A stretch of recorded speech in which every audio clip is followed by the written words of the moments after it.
to another episode of the Mental Health Movement Podcast, Voice for the Voiceless. I am your host, Chris.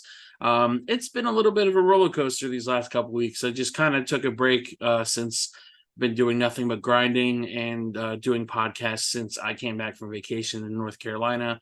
I've been networking with people. I have actually had a meeting with my job about possibly doing a podcast that would be on a global status. So I'm pretty excited for that.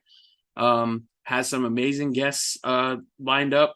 Still trying to get more people on. And by the time this episode comes out, it will be for men's mental health. So I'm going to read a quick quote before I bring in today's guest, just because I feel like this is one of those subjects I have probably drilled into the format of my podcast every single time they come out. So I just want to give a shout out to all the men going through a lot with no one to turn to because this world wrongly taught men to mask their emotions. And, for me, you guys know my story by now. And it's to a point where society still feels the need to tell guys to man up, tell them not to show their emotions, tell them that, being a man is the right thing opposed to, showing that you're a human being with emotions. With that being said, about a year ago, I had recorded with a gentleman by the name of Matt. We did a podcast talking about his journey, his healing journey, and everything that he's gone through. We got together and wanted to record another one for, a year since our last episode. So again, please help me re-welcome Matt Cameron, who is also the host of Matty C Sports podcast. Matt, how you doing, buddy? I'm good, man. How are you? Doing good, man. I just want to thank you again for coming on the podcast. I felt like our last session together was really good, and I just want to hear your progression since we talked last.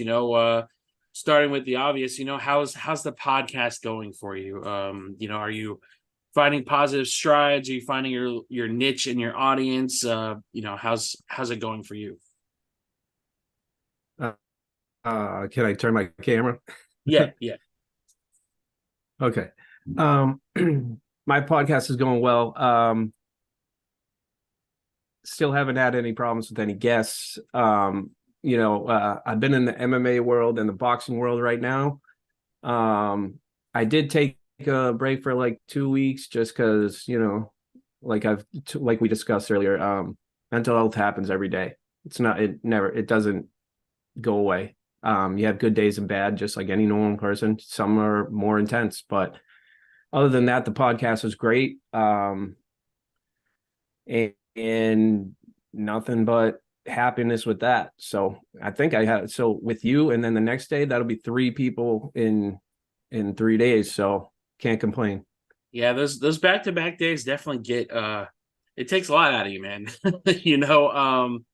I always say to people that follow me or anybody in my immediate circle that, I don't think people appreciate nearly as much as you and I do, or any other podcast for that matter, how much we put into our communities, and especially mental health communities. Obviously I'm not saying my podcast is more important than yours by any means, but by what I mean is, it's so hard to push that message of everybody's mental health should matter as much as the next person. It shouldn't be this community is more important than that. This community is more important than that, and that's how I feel like social media as a whole kind of plays sides with people. It's, men's mental health matters. No, women's mental health matters. Oh, well, one side can't matter without the other. And I'm just sitting here like, why can't we all just matter? You know what I mean? Yeah, And, yeah. it's exhausting at times. Like I said at the beginning, I took a 2-week break because I was just nonstop trying to put out content just to make sure I'm on top of it, not falling behind. And I was telling my buddy Sean that I hit a wall like really hard, and I wasn't networking with people as much as I was when I first got back to Florida. And I was just like, I don't know what to do. And I'm trying so hard to build this brand, to build the podcast, to build the Facebook group and everything. And it gets hard, man. It really does. Mm-hmm. Um, and for you, like you said, mental health struggles are not just when we pick and choose to have them. You know what I Yeah, mean? Like yeah. it's every day, whether it's when we wake up, our problems are there to meet us right when we wake up, or for us overthinkers, um, it's there when you try to go to sleep. And I wish that was something a lot more people understood, because I feel like people will just throw around the word depressed and say, oh, well, I'm depressed, and people mistaken the word depressed and sad, because I feel like they're two completely different things. I can sit here and smile the whole time and tell you that I'm not depressed, but you and I know that's not the case. Depression looks so many different ways. Sad is Mm-hmm. sad. You know what I mean? I agree with you, man. I mean, honestly, like I agree with you with the depression thing. If you're truly and honestly depressed, or you have anxiety or bipolar or whatever, you're not throwing it in the air. Like you're not like, well, I'm depressed. Like you said, you can put on that happy face all you want. Right. You're depressed. And I mean, you could tell like your girlfriend, your wife, partner, whatever. You can tell them because they know. But if it comes down to the nitty gritty, like that's now a focused word where it's like It's to almost the lost case its of meaning. like I don't. It's kind of to the case where it's like I don't feel good. It's now a new thing. Like I'm depressed. Yep. Well, if you really are, like there's steps to this shit. Like it's like, okay, so you feel depressed? Okay, go see somebody. Okay, go do this and go do that. It's like a 5-step plan. It's a lot.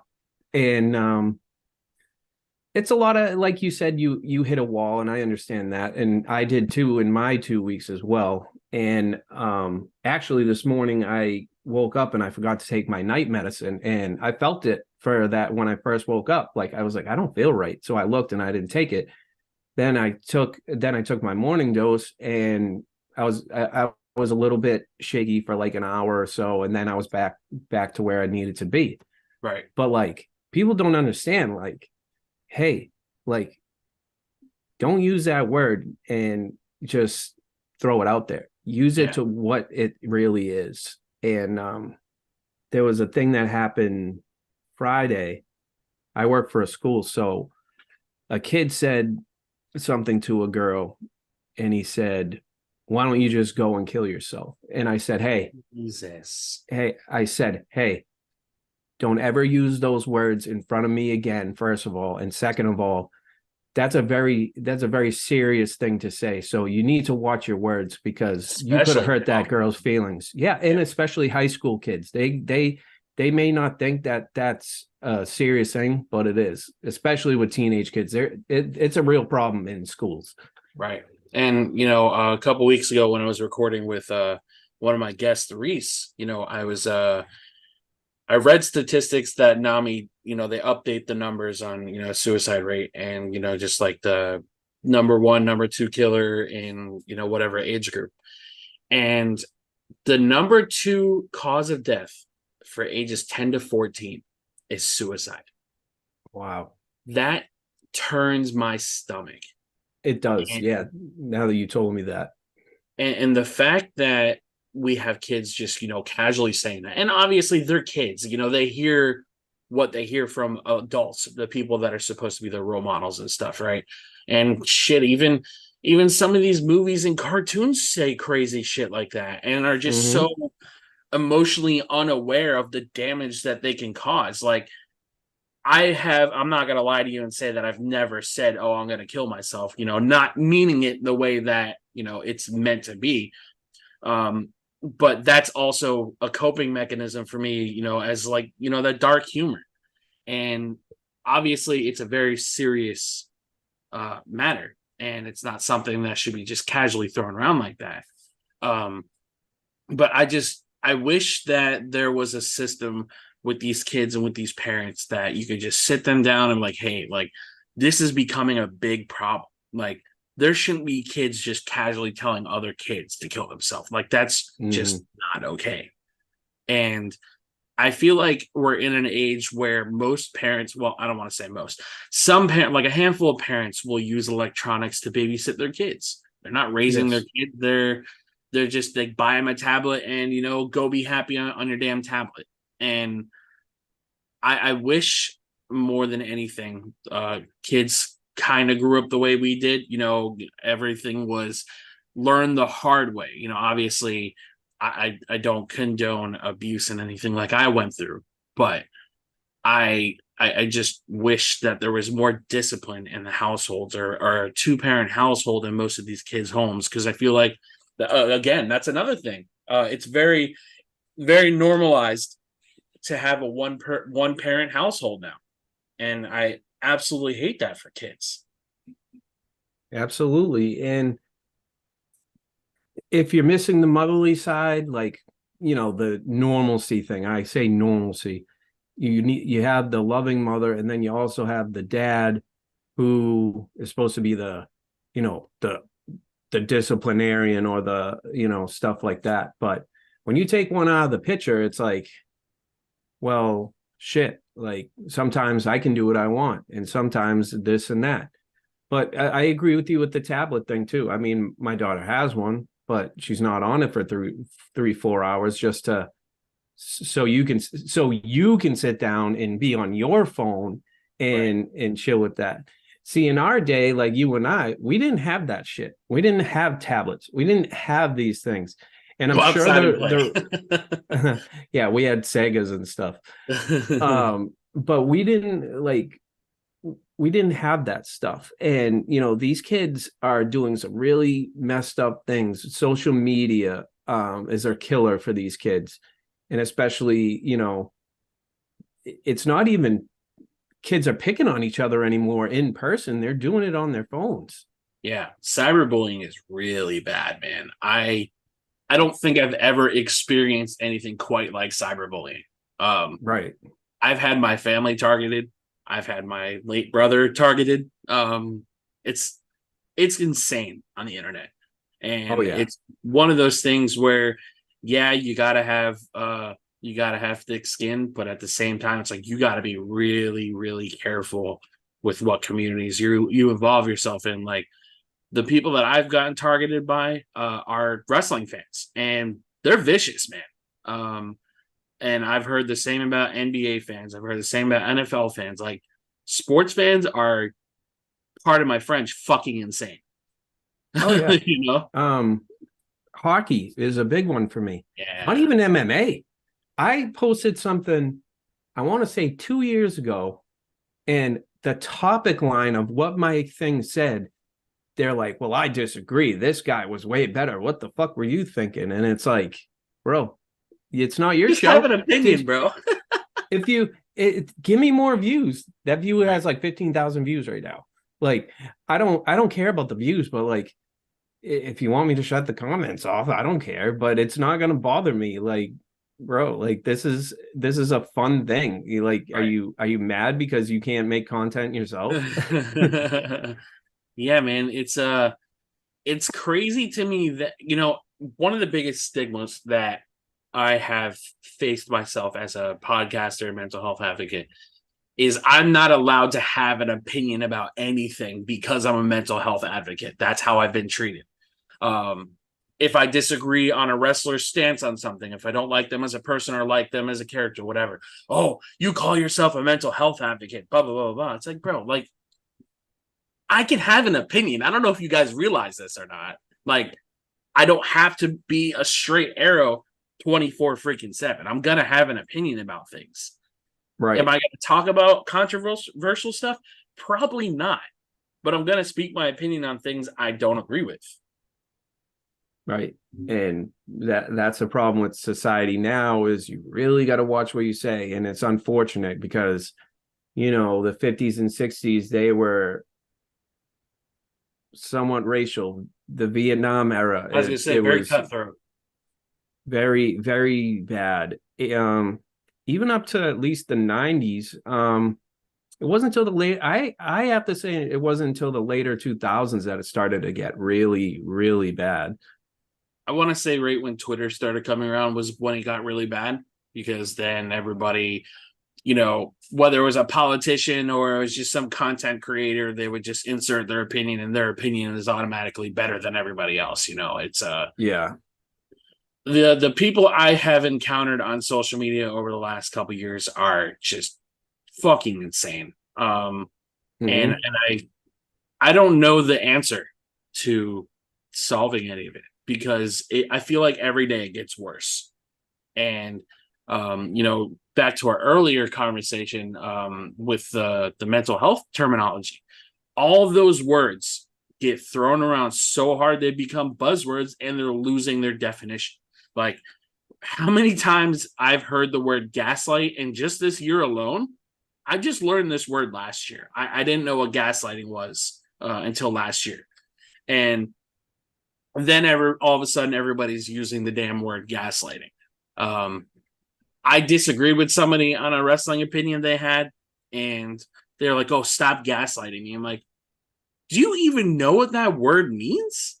Like, that's not gaslighting you, bro." Or the word narcissist. That's another fun one because everybody loves to use that word. Um, and a conversation I had with my brother and his girlfriend when we were driving was about false allegations, and how the system is like super hardcore on men when it comes to the SA allegations. Obviously there are more cases that are reported that, yeah, the man did it and he's a scumbag, whatever, right? And it's not talked about enough when the false allegations are put out there. The system is so against men, and there's no consequences for the other side, that you have guys coming out 14 years in prison for something they didn't do because the woman owned up to it. Or like that football player. Was he a football player? I don't remember his name, but he was dealing with allegations for 2 years just to find a public conversation that the girl who accused him was saying that she's going to get that bag, and she's going to make sure that he gets in trouble for SA, even if he didn't touch her or anything like that. And it's just the mentality of today's society is, I hate saying the word, crazy.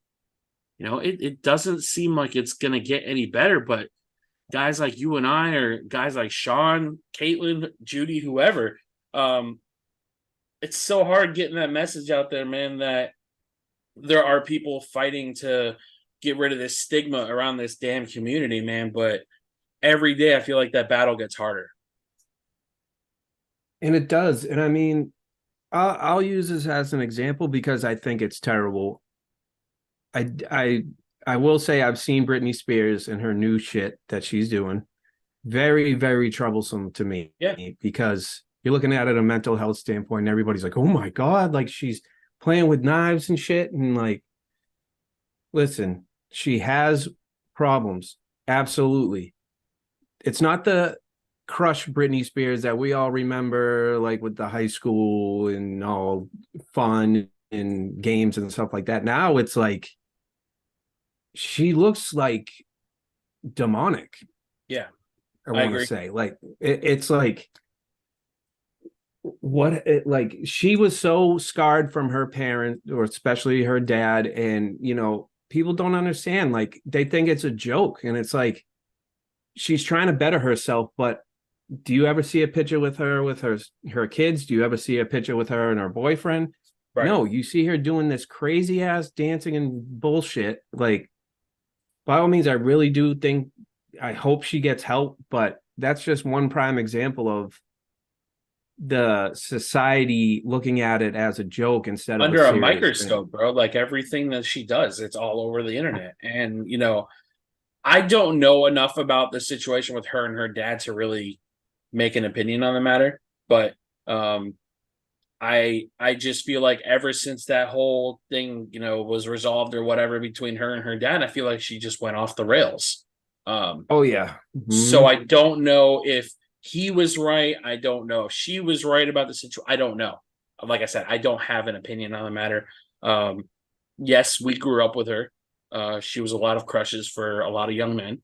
Mm-hmm. Um, And I just feel like it's one of those things that I don't care to look enough into, just for the fact that, Right. again, we're talking about the fan base conversation.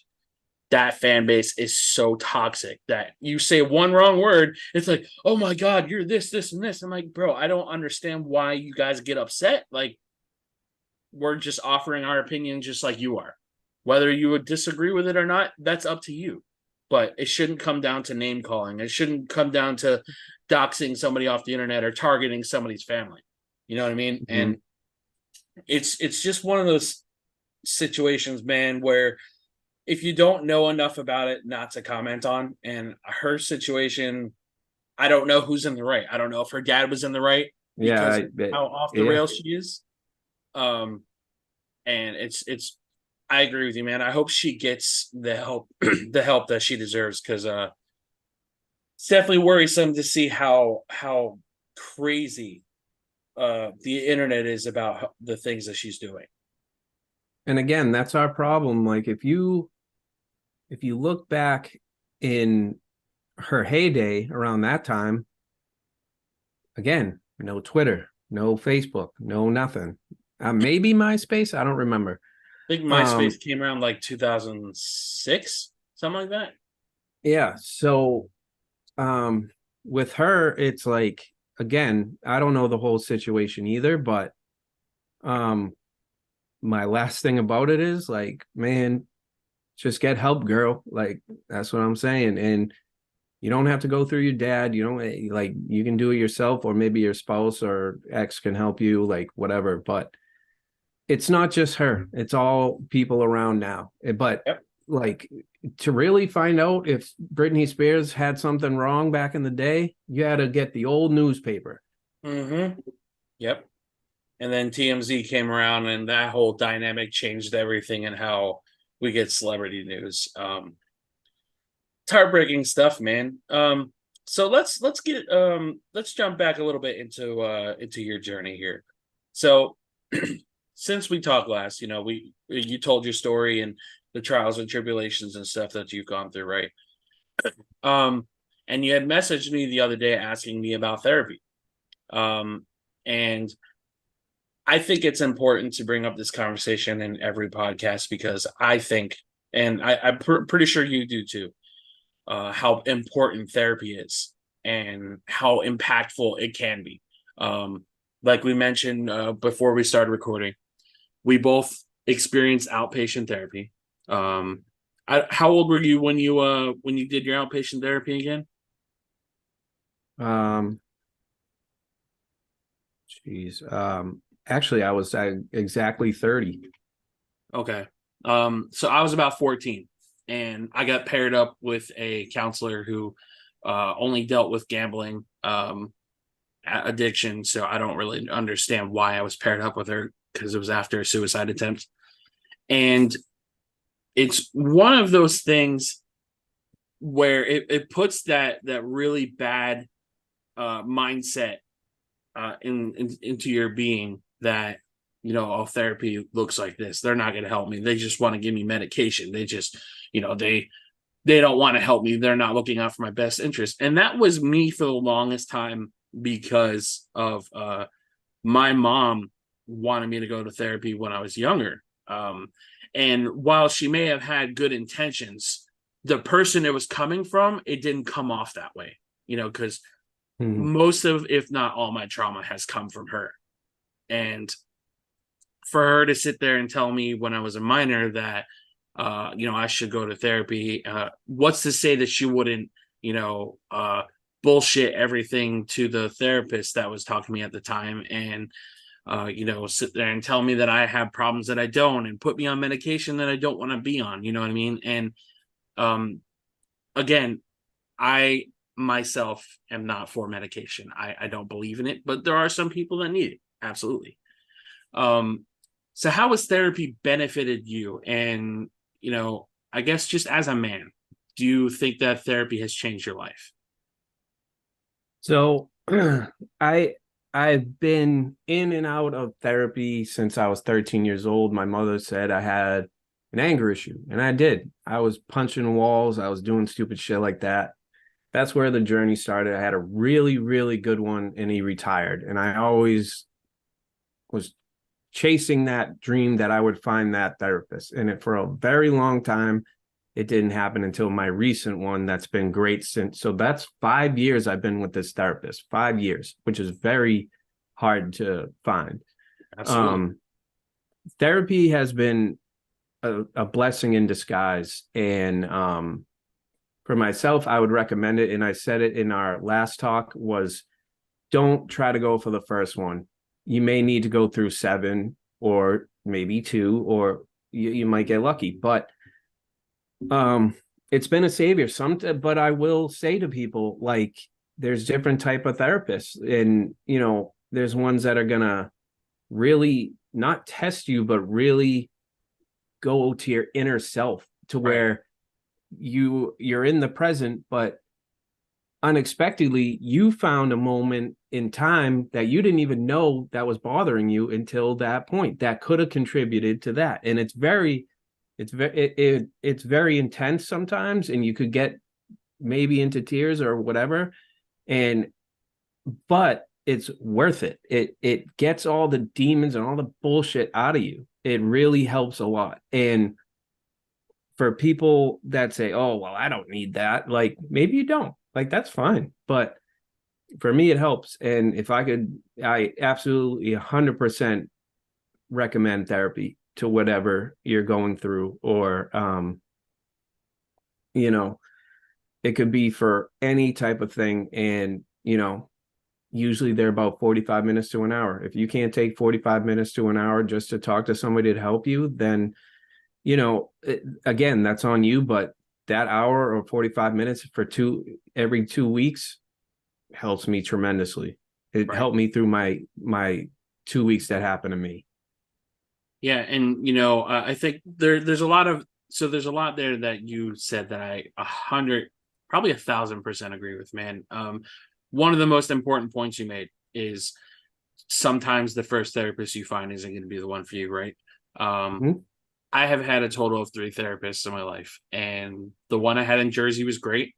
But unfortunately, I left New Jersey because of circumstances up there with my mom. Then I came back down to Florida, and I found a therapist that one of my friends had recommended the clinic. She didn't write anything down.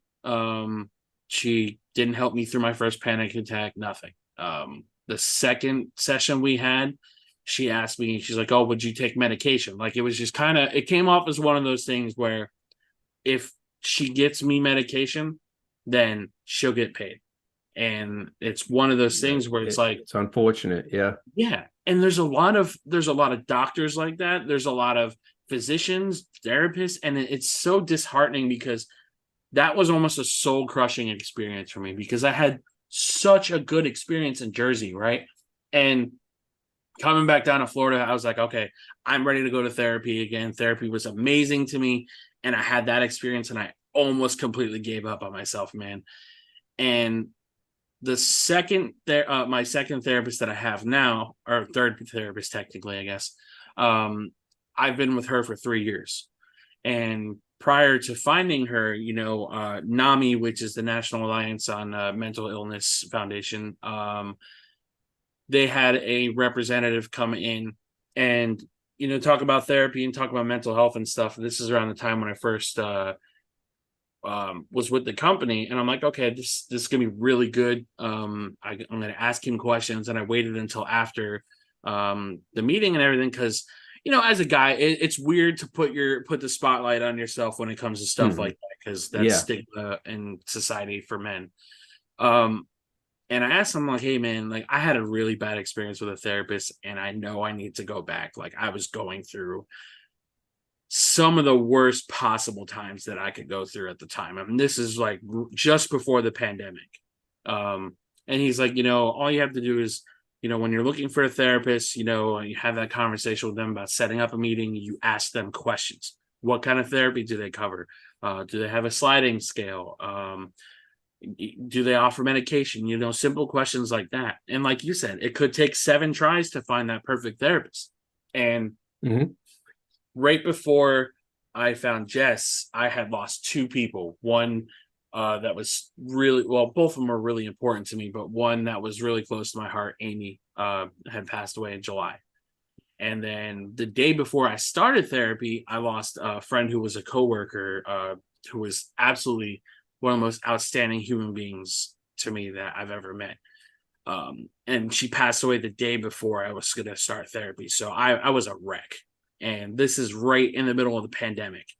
So we couldn't do person to person like I was used to, and I was very unsure about how therapy would be going to be. I was so down on myself about it. I'm like, man, this isn't going to work out because I'm more of I need somebody here and have a conversation with, face to face. I'm not going to feel any emotion or anything like that. She made me feel more comfortable than anybody has that I've ever met in my life. Our first session, I cried my eyes out about Amy and Lynn, and up until now, man, I've made so much progress since I first met Jess. I started the podcast. I about to go on a podcast for the company that I work in to talk about men's mental health, things like that. And guys, for all the listeners, man, this is just a little bit of what therapy can do for you. You've heard it from Matt, you've heard it from myself. Therapy is the greatest experience that I've ever had in my entire life, and that goes for anything I've done. The thing about therapy too, you have to be willing to do the work. It's not Therapy is not just for you to vent. It is for that, but it's not just for that. You have to be willing to, like you said, challenge yourself and look inside yourself and be like, okay, I could do this differently and I could do this differently and honor my boundaries. What's that? Honor my inner child. What's that? Therapy teaches you all those things. And man, I've helped people find therapists and they say every day how great their therapy sessions are going. And like yourself, you've been with your therapist for 5 years. And I feel like it's really hard to find genuine people in this community that are willing to 100%. stick by their clients and support them as hardcore as they do, man. And I'm more than happy to hear that another man is in therapy and has been for that long, man, because it's not talked about nearly enough how important therapists are to this society. And it's true. I mean, I could have gave up on it a long time ago after, well, this was when I was leading up to getting sick. This guy, his first thing was he wanted me to sign the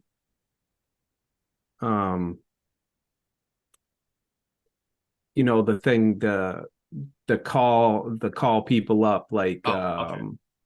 mandatory reporter.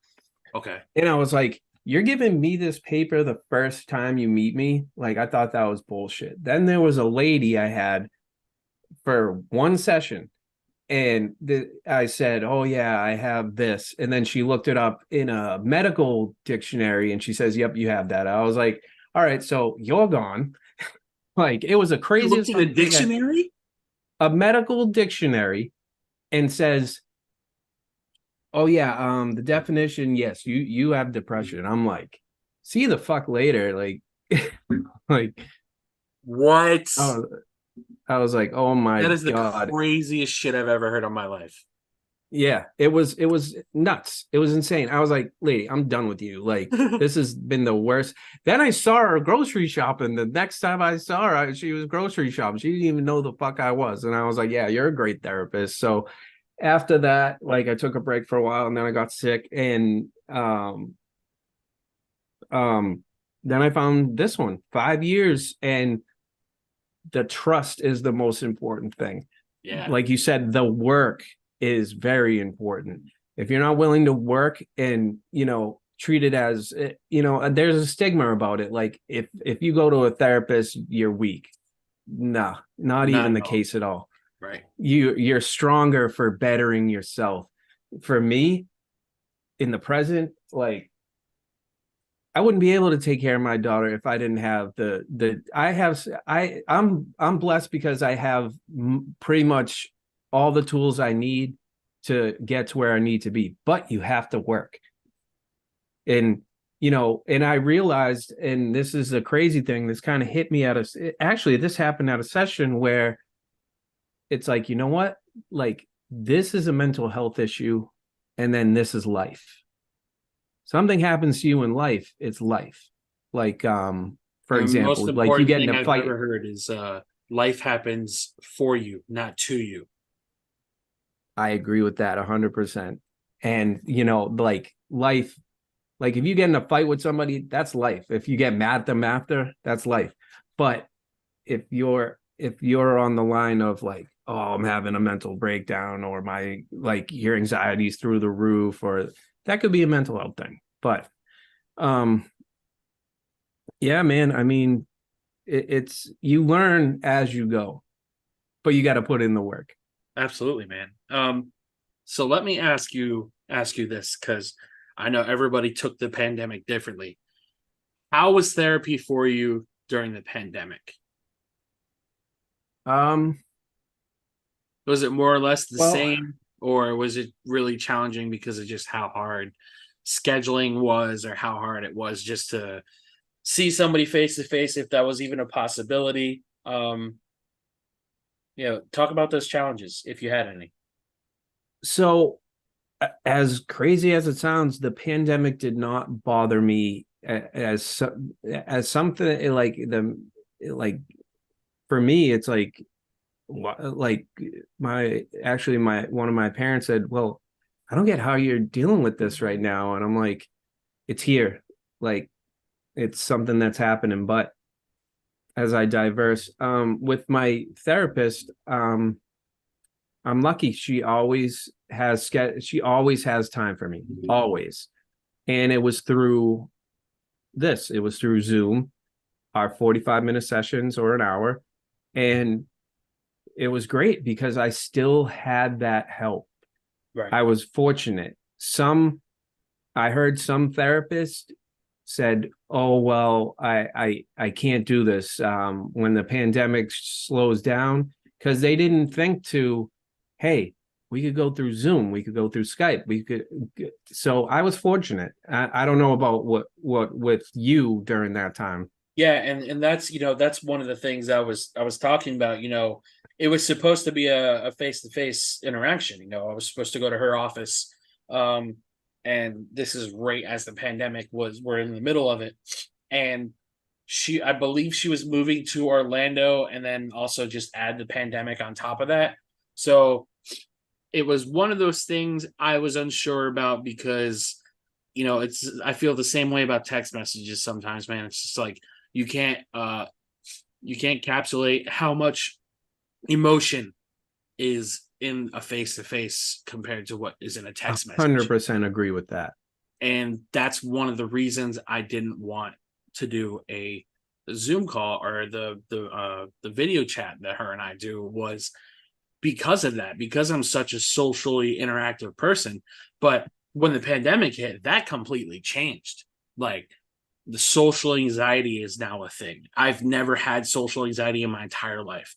Now, when I go to grocery stores, dude, I barely look up. Like, I don't look at people. I don't talk to people in the grocery store. Like, it's fucking weird.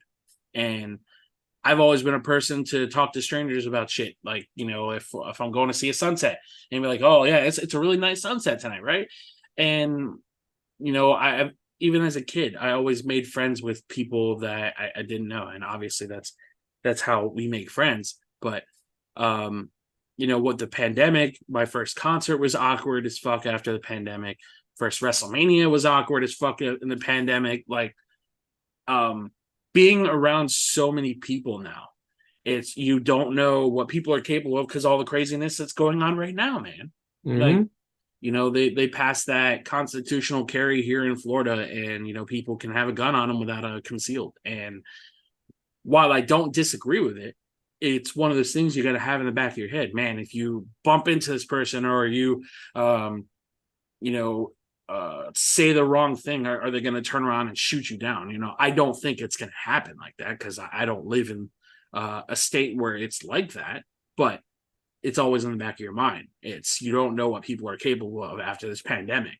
And when I went to my first concert, um, I remember we were in the House of Blues in Orlando, and it's only standing room. So I was sitting there standing for 5 hours in the same place, shoulder to shoulder around so many damn people, and we had I to know wear that a House of mask. Blues.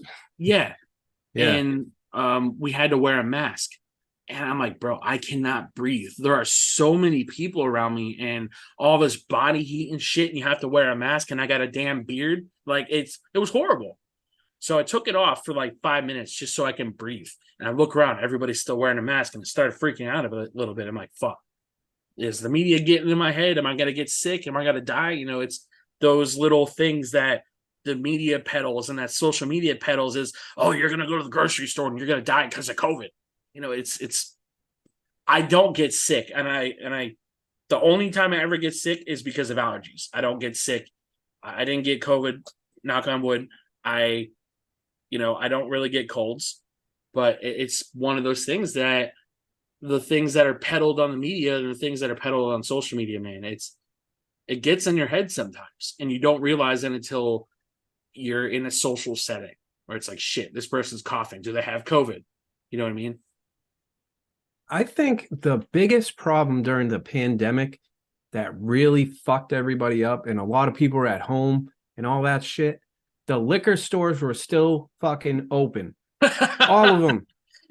So if you didn't have anxiety or depression then, you were drinking that shit. You were drinking anxiety and depression. You know what I Right. mean? Like that in grocery stores, man. And for all the worry, and I mean the the toilet paper scandal, like it was just a weird time. And now it's like I feel like there's still a bunker full of fucking toilet paper somewhere. Right. and it's crazy to me how politicians acted during that time and how grocery stores and corporations acted at that time, because we had to literally readjust our entire lives and our whole schedule and everything around working from home or homeschooling kids or whatever it was. And then all of a sudden we're supposed to just readjust outside of that mentality. And these corporations don't realize, like, you had us inside for 3 years, and now you expect all of a sudden to everybody to just comply and switch back over to everything how it was. It doesn't work that way. Right. But yeah, man, it's the therapy thing. It saved my life, and of course there's Same with obviously the me. work. Same Yeah. with me. And obviously it's the work that you and I did, man. And I think I may have asked you this in our first recording, and if I didn't, but is your therapist a guy or a girl? A woman. So More comfortable with the woman. More okay, so comfortable. it's not just me, right? I remember when I had a conversation with one of my friends when I first started therapy. Oh, why don't you get a guy therapist? I'm like, bro, I don't want that silent judgment from another man who's a therapist. I don't trust 90% of the things that I'm internally battling to be spoken to a man. You know what I mean? And Mm-hmm. obviously, you and I are friends, so it's not the same thing. But Right. you're talking to a professional who is a therapist, has an unbiased outlook on all the things you're going through. I don't feel comfortable with the fact that I'm talking to another man, because in the back of his mind is he saying all the shit that was said to you as a kid, like, oh, man up, or oh, stop being a pussy, stop this, stop that. um and I know therapists don't talk to their clients like that, but it's the what we've been through growing up that completely deters me away from talking to a guy about this stuff. And I agree, just because I had one at one time, and I had the same stigma, except it was roles reversed. I was like, Mhm. how the fuck is this nerdy guy gonna teach me how to like do all this shit? And then like he had his leg crossed, like he was sitting at the beach and like writing this shit down, and I'm like, Make you feel yeah, I'm like, bro, like I don't go for that. Like with right, a woman, it's just more comfortable. It's like I don't want to say a motherly figure, but like they relate to what we're going through right, better than a man would, because I've dealt with both.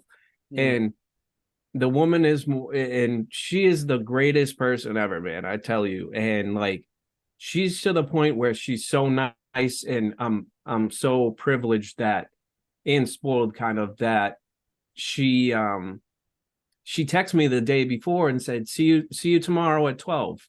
Like not a lot of therapists do that shit. Yeah, man. And with my therapist, she listens to my podcast actively. Like she listens to every single episode and she gives me feedback on every single one. And it's not just like it's not feedback where it's like, oh, this was a great episode. It's never that cut dry. It's always, I love that you talked about this. I think it's super important that you brought up this. And then she'll talk about the guest too. And, I've expressed to her how much her support means to me. And in a world or in a community where that support isn't very strong, and I say this because the social media algorithm, for those of you who aren't aware of what I'm speaking on, the social media algorithm for mental health is so low that 9 times out of 10 you're not going to scroll past a mental health related thing on TikTok. You're 9 times out of 10 not going to see it on Instagram. You sure as hell won't find it on Facebook because Facebook buries a lot of posts. And you can post about this great accomplishment, this great thing that's going on in your life, and it'll get 1-2 likes. The likes aren't important, but I just want to put this in perspective for you guys. Then you have somebody who will post a picture of their ass, a gorgeous woman with her ass hanging out or whatever, and it'll get 400 likes immediately. And that's not a dig on that woman, flaunt what you got, whatever.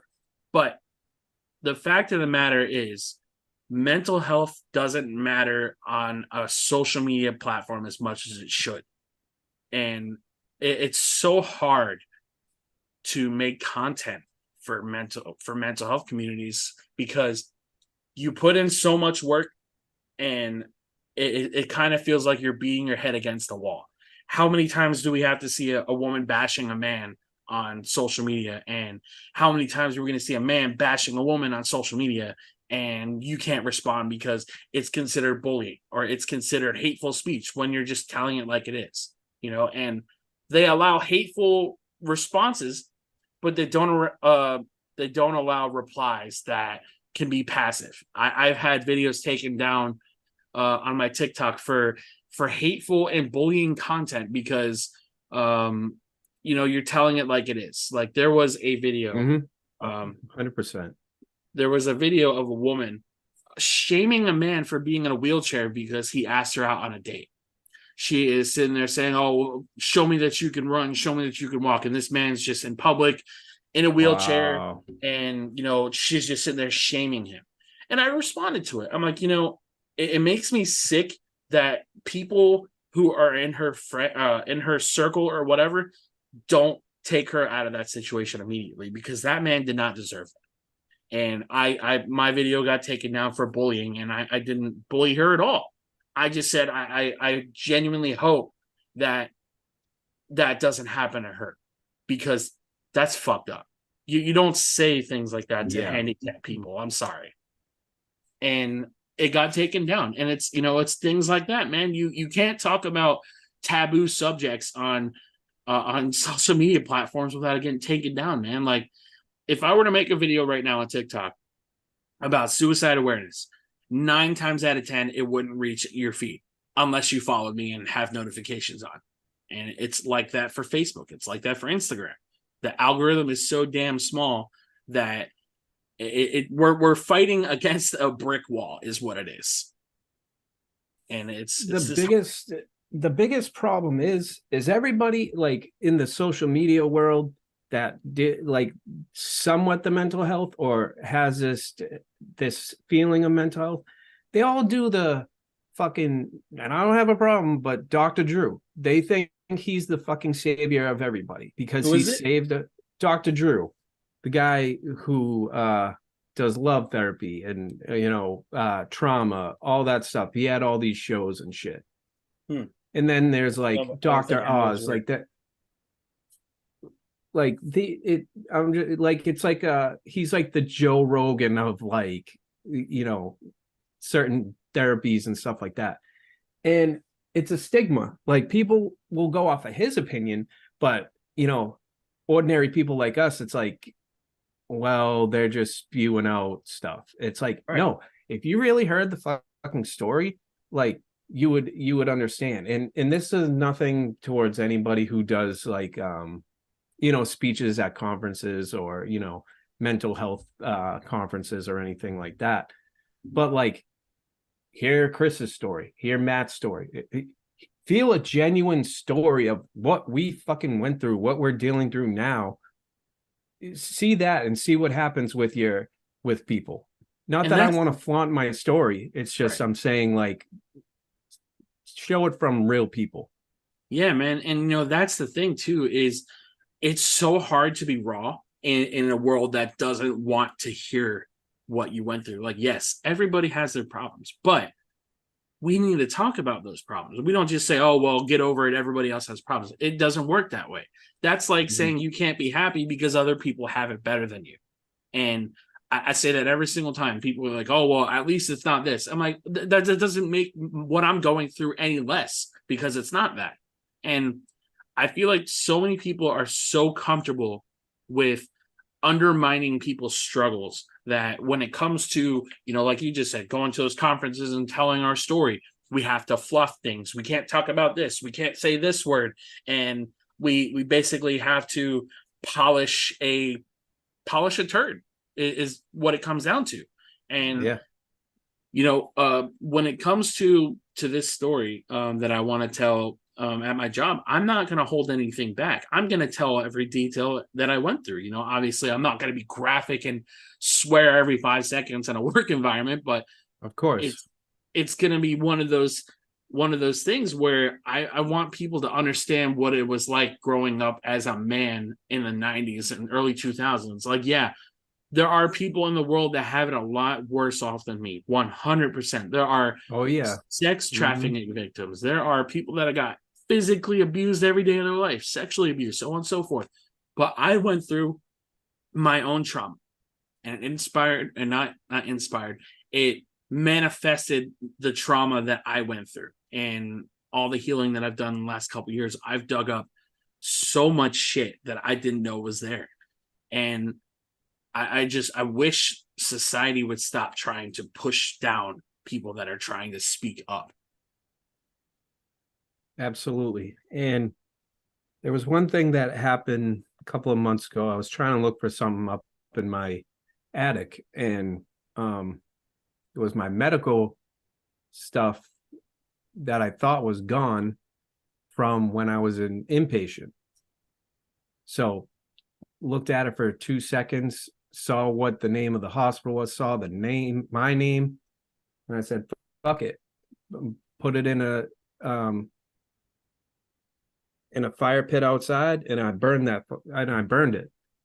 And I was like, yeah, that gave me closure a little bit. Like sometimes you just gotta like move on, and that was just a case where I was like, immediately, I was like, screw this. Yeah. And it took a while to catch on fire because it rained the night before, but like, but yeah, I mean, some people So deal with their essentially, it was like stuff a little that trigger, right? it definitely 100% was a trigger. I even burned the folder, and the folder was hard to burn, man. And you know what I mean? Like, but it was in a controlled thing, and I just lit it up, and that was Yeah. it. That was it. And And it was satisfying to me that I that part of my life is now away. yeah. So with last month being with September being suicide prevention month, when this episode airs, it'll be in November, and that's Men's Mental Health Month. Brings me to the question that I feel is one of the most important ones to ask. What does men's mental health mean to you? What does that month mean to you? It is extremely important. Like I said, this is an everyday thing. There's months, there's days that are celebrated for different things, but men's health is important every day. And a month, yeah, we can celebrate it, and with men's health, it women have their own issues. I'm not saying that they don't go through stuff either, because they go through a lot of shit too. But like you said about the word taboo, mental health is taboo. Like they're like too honoring. Like, all right, I'm a man. Like like I don't need fucking therapy. I don't need to go inpatient. I don't need to go outpatient. I don't need to do any of that. I just live my life every day, and you know. But look at it this way: try, you know, crying every day because you don't know why.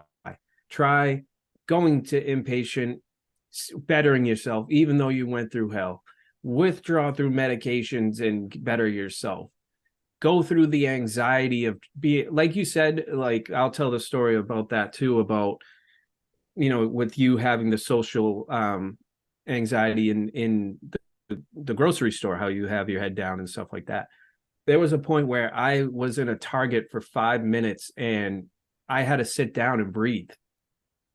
So, all that shit, like I said, mental health, men's health, very important. But it's like everything we've talked about, Chris, with you gotta do the work and don't give up. Like if you're just gonna stew, you want to be in a dark room. Right now I'm in a bright room. You're gonna watch TV. You're in, I don't know about you with your past experience. Like I know you love wrestling. I don't know if you were looking at wrestling at one point. It's a thing you love, and you just stared at the TV, and it was just people wrestling. Like you didn't even.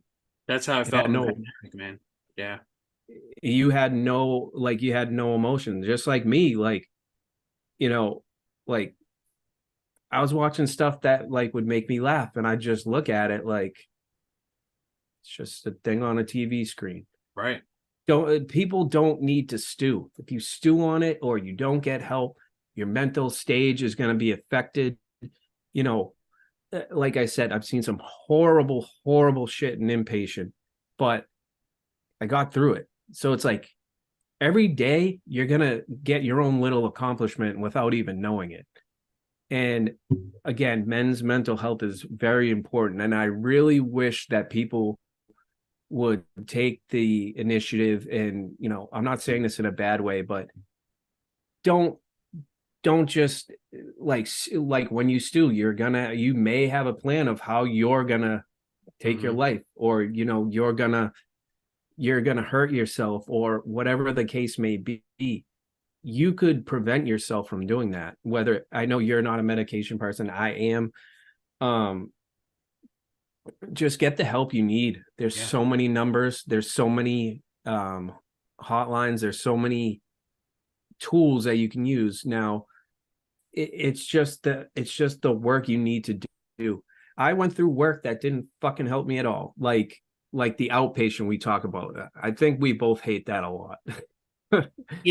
I think with outpatient therapy, I don't see it being very beneficial, and the reason I say that is, you go in there and then you're out. It's not one of those things where you're staying and you have to face yourself in the mirror every single day like inpatient does. Outpatient therapy is you're going in, you can leave whenever the hell you want. I don't like that. If you're suicidal, if you're mentally unwell, you shouldn't be in an outpatient therapy. It just doesn't. I don't see a benefit in outpatient therapy. Maybe it works for some people, and I just want to clarify on the medication conversation too. It's not that I'm completely against medication. I think my problem is there are way too many doctors and way too many therapists, way too many psychiatrists that rely on prescribing medication opposed to actually trying to help. I agree with that too. And one of my guests, Sid, says that she feels like most doctors want to treat the symptom and not the cause.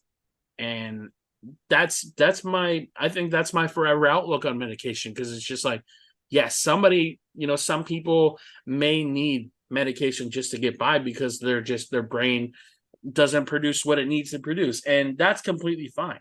But when you're trying to help somebody who just wants to better themselves and wants to put in the work to evolve their being and shed all that toxic skin that they have on them, the first initiative should not be, hey, I'm going to prescribe you this. It shouldn't be like that. And that's how this damn society is.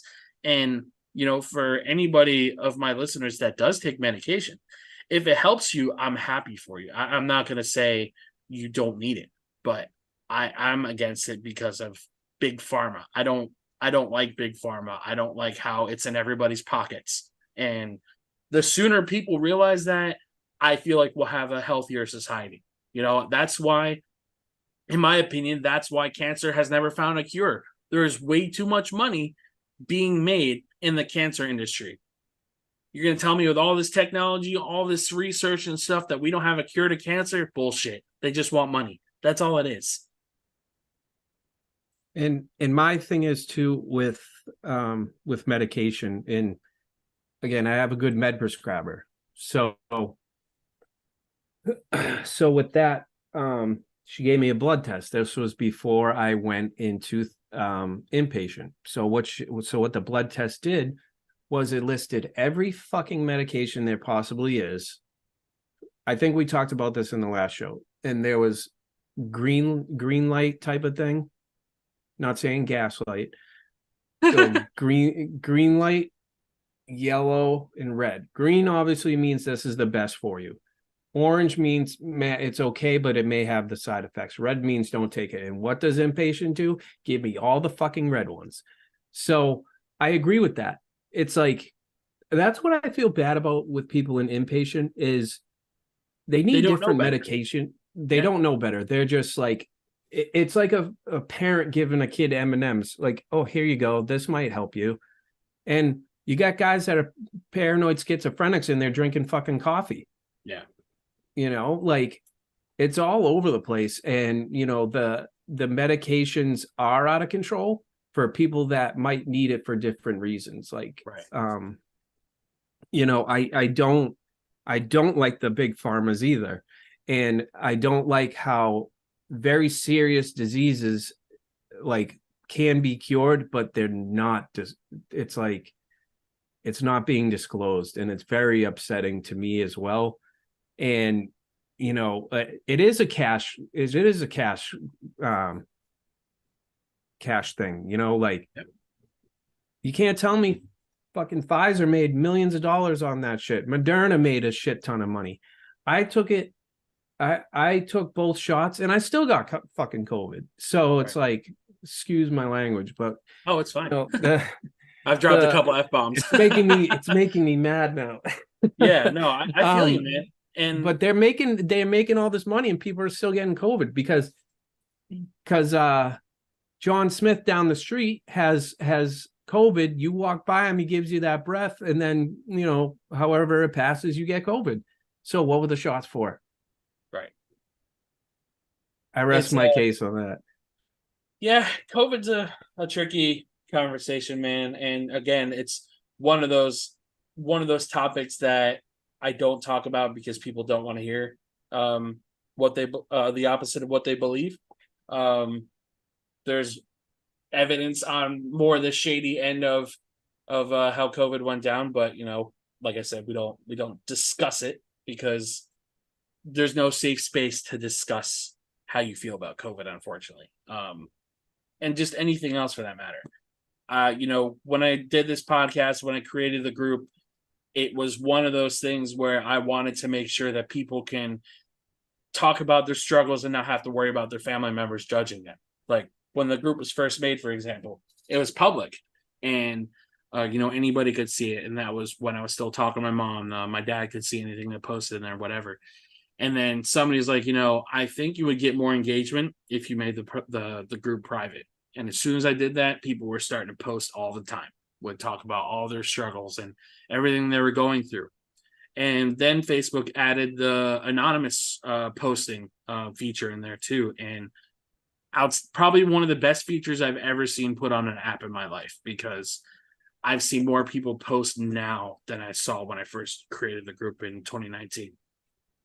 And I see it, and you're doing an amazing job for people. I've seen the different things. I haven't seen the anonymous stuff, but the things you're saying to these people and doing for these people are just I think it's amazing, man, and it's just good stuff. And I see that men are coming on there, and it's not just women, and it's good stuff. And it's good that you're putting out this content so they can physically see your face and talking to guests, and maybe they relate to me, maybe they relate to one of your other guests, and maybe that can change their lives. And that's what I love about coming on here, is there's no judge, and it's just all stuff that's important that people just don't think that they don't think that other people are going through the same thing you are.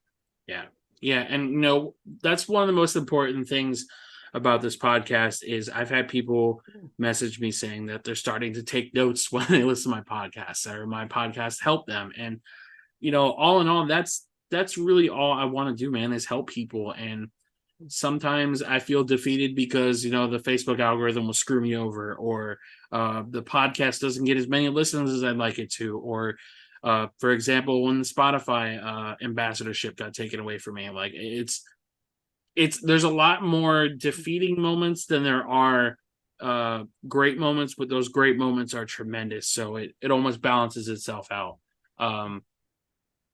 But like I said, man, I appreciate the fact that you stuck around for as long as you have, and you've supported me since we first met. And both podcasts, the last one and this one, I think are some of the best conversations I've had, because it's so hard to find people that are authentic, man. And it's even harder to find people that are willing to be raw and real with you when it comes to their story. So again, I thank you for being willing to come on here and share the vulnerable pieces of you as a man.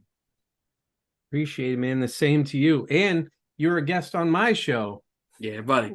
We'll have to put that on the link of your you really impressed my producer with all your wrestling knowledge, man. It's absolutely crazy.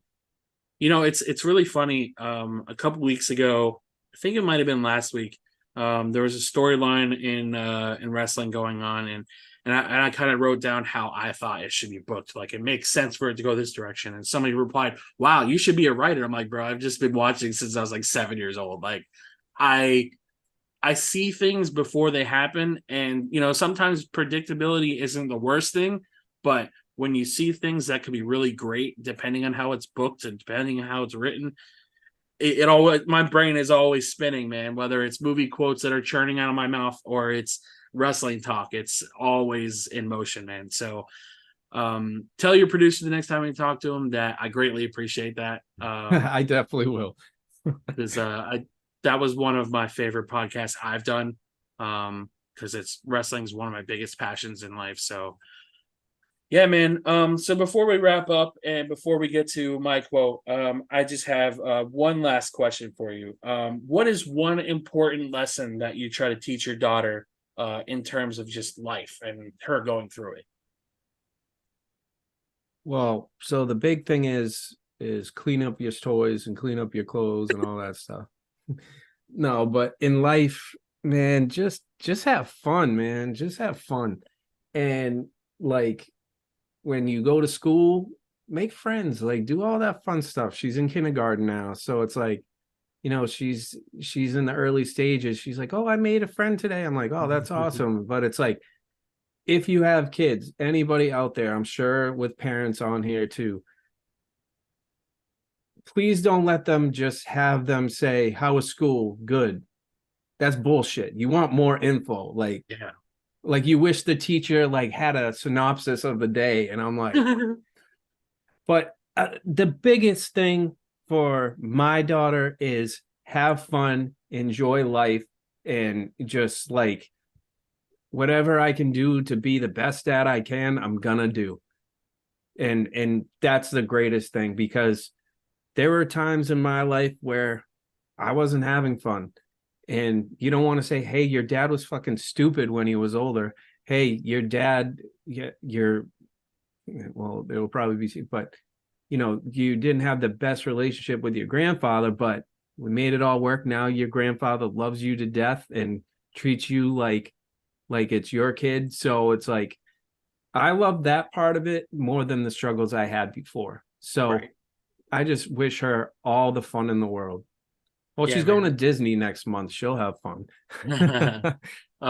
I definitely think it's important for parents to be more engaged in their kids' lives, because for me, I didn't have that.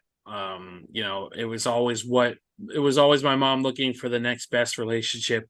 And it was always my dad and I never connected on any level. So yeah, man, it's great to hear that you stay engaged in your daughter's life, and I think those are really important lessons. And for anybody listening, uh please always try to stay engaged with your kids. Obviously time goes really fast, as we saw during the pandemic.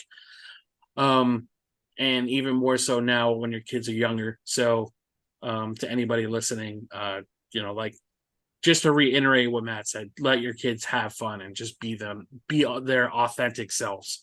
Um, and just stay engaged with your kids, man. But before we wrap up, as you guys know, I like to read a quote based on and whatever. before and before that, as parents, you have to be fun too.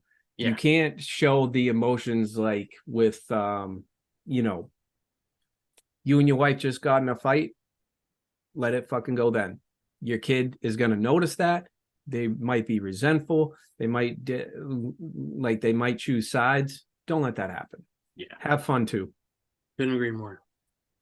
Um, so as you guys know, I'd like to read a quote based on whatever topic that I happen to be covering with my current guest. Today, I have a quote from Alex Karras, who is an athlete.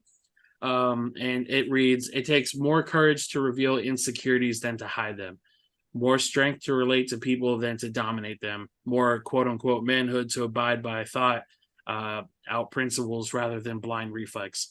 Toughness is in the soul and spirit, not in muscles and an immature mind." I That's a good thought one. that was one of the most powerful quotes I've ever read, because working out, there's a absolute benefit to working out. Physical health, mental health, it all goes hand in hand. But if you're not taking care of your brain at the same time, you're not going to have, you got to have that balance. And I'm trying every day to keep that balance and improve my diet, improve my workout habits. And it's a challenge, man. It goes with the mental health struggles that we talked about. But before we wrap up here, Matt, where can everybody find you on your socials?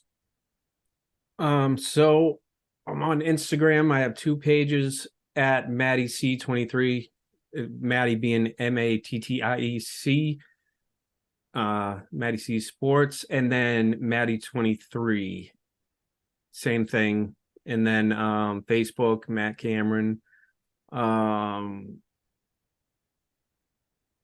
yeah, that's it. I don't know the other What's your one. podcast name for our listeners? Oh, and my show is Maddie C Sports. It show is most Sundays at 6 p.m. I usually post when they are and who I'm with. And I also want to say one more thing to everybody out there too, that I learned from um, a person I interviewed a couple years ago, was to live in the present. The past is depression, future is anxiety. Just live in the present, and that's it. I love that damn quote. Every time you say it, man, it's one of the best quotes I've ever heard. But again, thank you again so much for being on today, Matt. Um, for all my listeners, I know we're heading into the holiday season as well, so make sure to love each other and take care of each other the best that we can. Until next time, be well, and as always, be gentle.